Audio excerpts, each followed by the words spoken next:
अस्सलाम वालेकुम रहमतुल्लाहि बरकातुहू। मैं सैयद हुसैन बालापुर पीएस से ये मैसेज सारी आवाम को, उम्मत मुस्लिमा को ख़ास तौर पे दिया जा रहा। इस बात के पहुंचाने का मकसद ये है कि बात बोलने का, बयान करने का। बालापुर पीएस में हम आए हुए हैं। मेरा भतीजा होना जो जिसकी उम्र 17 साल है, मोहम्मद अब्दुल नासिर, जो कॉलेज में फर्स्ट ईयर जो है पढ़ रहे थे, स्टूडेंट थे, और इनकी बिल्कुल मासूमियत थी और ये उनकी उम्र के हिसाब से बिल्कुल जो है ना खेलने कूदने की उम्र थी इनकी। और इनको कोई ऐसी चीज़, ऐसा माहौल मिला जिससे कुछ इन्होंने दवा वगैरह, कोई इनको स्प्रे करा, कोई इनको इंजेक्शन वगैरह दिया बोल के हमारे को बात सामने आई। और वो बात दवाखाने में हमारे को ये बात पता चलने के बाद में जो है ना हमारे को बहुत बड़ी बेहद तकलीफ़ हुई इस बात की कि तो किस चीज़ से हो गया। तो बच्चा भी बाहयात है या बच्चा का इंतकाल हो गया। अभी उस्मानिया में डेड बॉडी अभी नहीं दी है। बहुत गमगीन के माहौल में, बहुत अफसोस में जो है ना मेरे जो है ख़ास मोहम्मद अब्दुल क़य्यूम साहब के फर्जंद है वो मोहम्मद अब्दुल नासिर, और यहाँ पर मेरे भाई भी है, मज़र भाई भी है, सब लोग। बच्चे की एज क्या रहती है? बच्चे की उम्र 17 साल की उम्र है। बच्चा फर्स्ट ईयर में पढ़ रहा था MS कॉलेज के अंदर आरामगढ़ पे जो है। और वो बच्चा बिल्कुल जो है 1-2-2.5 महीने पहले मेरे साथ जमात में भी चला। वक्त लगाया हुआ था उन्हें नमाज़ा पढ़ना करना, बिल्कुल घरेलू काम को देखना। और बच्चा कोई ख्वाहिश में नहीं था, कोई फिरना घूमना करने में नहीं था। और वो बच्चे को जो है ना कोई दवा मिली, कोई इंजेक्शन के जरिए से बच्चे की मौत हो गई। तो ये इंजेक्शन कहाँ से मिला, क्या मिला आप लोगों ने? मिला, किधर से मिला, हमको भी वो बात का पता नहीं चला। वो बच्चा कहाँ से लिया था, किसके माहौल में बैठता था। और 2 बच्चे इसी के साथ में जो है ना दवाखाने में, एक बच्चा जो है ना असरा हॉस्पिटल में है, एक बच्चा अवेसी हॉस्पिटल के अंदर है।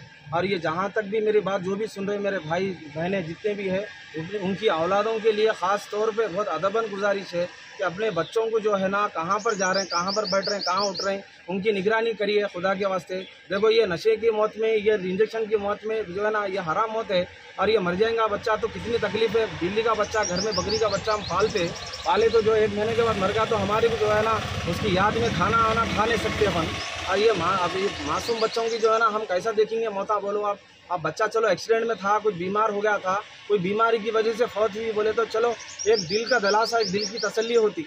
और ये बच्चे की मौत के जिम्मेदार इसके पीछे बहुत बड़े लोग हैं। रैकेट है बहुत बड़ा, इनका ग्रुप भी है। ये कहाँ से सप्लाई हो रही, कहाँ से डिस्ट्रीब्यूट हो रहा, कौन ला के दे रहे, कौन जिम्मेदार है इसके। और ये बच्चों तो मासूम बच्चों को कॉलोनियों में ला के कैसा दे सकते, इसके पीछे हुकूमत भी जिम्मेदार है। हुकूमत से भी हमारी अपील है और हुकूमत को भी हमारी गुजारिश है कि जो पुलिस भी जो डिपार्टमेंट है, नारकोटिक जो डिपार्टमेंट है, कोई भी उसका भी इसके रिलेटेड है, उनको फौरी सज़ा होना, उनको फौरी जो है ना कानून के हिसाब से इनकी क्या सज़ा मुकर्रर होती, उनको सज़ा देना ज़रूरी है। नहीं तो अगर हम आज खामोश बैठेंगे, जो मासूम बच्चे जो पढ़ने वाले दूध के दाँत भी उनके नहीं झड़े बोलते हमारे बुजुर्ग, वो बच्चे आज खबरस्तानों को चले आ रहे हैं। आज वो बच्चे जाके जो है ना दवाखानों में वेंटिलेटर पे पड़े हुए हैं। आज जो गरीबा कैसा इलाज कराएंगे, दवाखानों में जो है ना लूट मार चली हुई है। एक दिन के अंदर हमारे बच्चे को 50 से 70 हज़ार रुपये चार्ज कर दिए। गरीब आदमी, मजदूर आदमी कहाँ से लाके कराएंगा। वो दवा मिल रही 2,000-4,000 की दवा बच्चा ले रहा, उधर से जैसे एडजस्टमेंट करके बच्चे को जो है ना उसका एडिक्शन बना दे रहे हैं।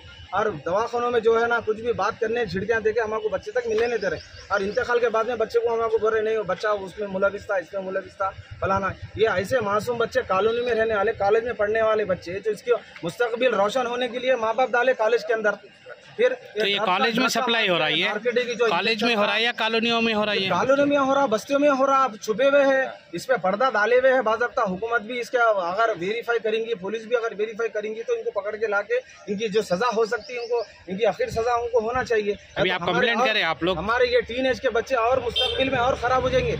और जो बच्चे हैं जो पढ़ रहे हैं, फर्स्ट ईयर में, सेकंड ईयर में है, डिग्री में है, SSC में है, आप कंप्लेंट करें आप। कंप्लेंट हम तो वहाँ से हमको उस्मानिया से ऑलरेडी मैसेज आ गया बालापुर केस में, तो हम यहाँ पर रिपोर्ट लगा के उनके रिपोर्ट ले लेके हम उस्मानिया को डेड बॉडी लेने के लिए जा रहे हैं। हमारे सुबह 9 बजे से अब तक 2 बज गए, हमारे को यहाँ पर 1 बज गया, अभी तक भी हमारे रिपोर्ट क्लियर नहीं हुआ। हमारे यहाँ अभी जाके अभी होता बोल के बोले अभी जाना है उस्मानिया में, फिर वहाँ टाइम लगेगा, फिर वहाँ से डेड बॉडी हमारे आएंगी तो फिर तफसील अमल में आएंगी। क्योंकि वालिद साहब भी अभी बाहर से आए, एक बच्चा था, एक बेटी थी, अब क्या गुजर रही बोलो आप। बच्चा टीन एज में 17 साल की उम्र में दुनिया से गुजर गया। तो अब ये जो इंजेक्शन वगैरह ले रहे हैं उन लोगों के लिए क्या मैसेज देना चाहेंगे आप? जो भी थे ग्रुप में थे, या इनको सपोर्ट करे या इनको फरोख्त करे, जो दवाएं नशीली या इंजेक्शन, गोलियां, पाउडर, व्हाटएवर जो भी है, इनके ऊपर कड़ी की कड़ी सजा होना। इनको फौरन जो ना इनको सजा ला के इनको जेल में फौरी इनको भेज देना, या कानून के और इससे बड़ी भी सजा अगर है कानून के हिसाब से।